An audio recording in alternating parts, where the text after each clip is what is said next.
వారి రిలీఫ్ గా రెండవ సెక్షన్ కూడా బయలుదేరి వాళ్ళు చెదరగొడుతున్నారు లాఠీలతో.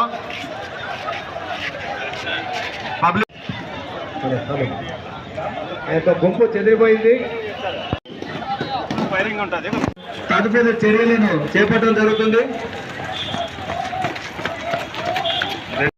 వాళ్ళు వెళ్ళడం లేదు కనుక కమాండర్ తదుపరి చర్యలు చేపట్టడం జరిగింది.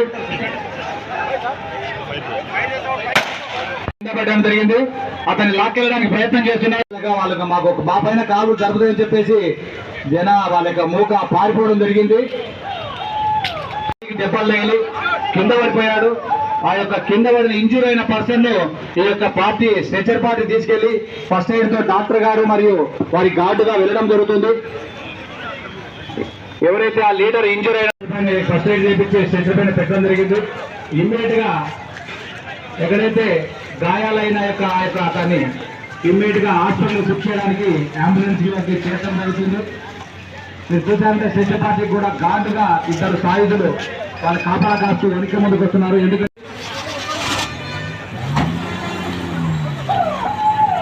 ట్రాఫిక్ వాళ్ళు ధ్వంసం చేయడం కానీ ఎలాంటి చర్యలు కూడా చేపట్టకూడదు.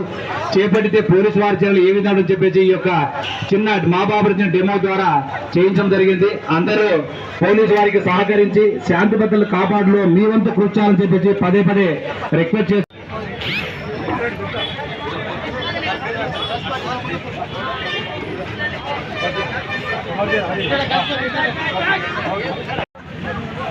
ఆయన చెప్తున్నాడు మీరు వస్తున్నారు sir. Happy police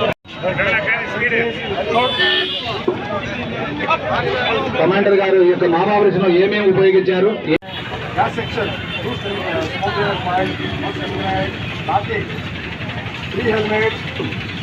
Three body protective damage, rifle section, 2 rifles, 2 rounds fired, 1 person injured, 10 person injured, shifted to nearest hospital, sir.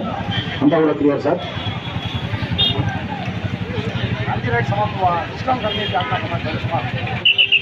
So, commander గారు ఈ ఆపరేషన్స్ ఏమేమి ఉపయోగించారు, ఏమేమి తర్వాత రాజకీయ హింస ప్రేరేపించకుండా ఉండడానికి ఒకవేళ ఎక్కడైనా అవాంఛనీయ సంఘటనలు ప్రేరేపించినా పాల్పడినా వారిపై పోలీసు వారు ఎటువంటి చట్టబద్ధమైన చర్యలు చేపడతారు అనే వాటికి సంబంధించి మనం మాక్ డ్రిల్ ద్వారా మనం తెలియచేయడం జరిగింది.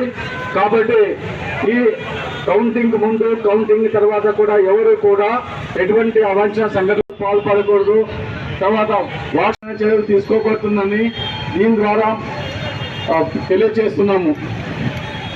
ఎట్లా చేశామో ఏదైనా జరిగినప్పుడు ఈ విధంగా చేయాల్సి వస్తుంది. కాబట్టి మీరు ఎటువంటి పరిస్థితుల్లో చట్టాన్ని అతిక్రమించి చేయకూడదు. అలాగే మనము చెప్పిన నిబంధనలన్నీ పాటించాలి. 144 సెక్షన్ ఉంది కాబట్టి 4 కంటే ఎక్కువ గుండెలు ఉండరాదు. 30 పోలీస్ యాక్ట్ ఉంది. కాబట్టి మీరందరూ పోలీసు వారికి సహకరించి ఈ రేపు జరగబోయే కౌంటింగ్ కూడా ఎటువంటి ఇది లేకుండా అందరూ సహకరించాలని కోరుతున్నాం.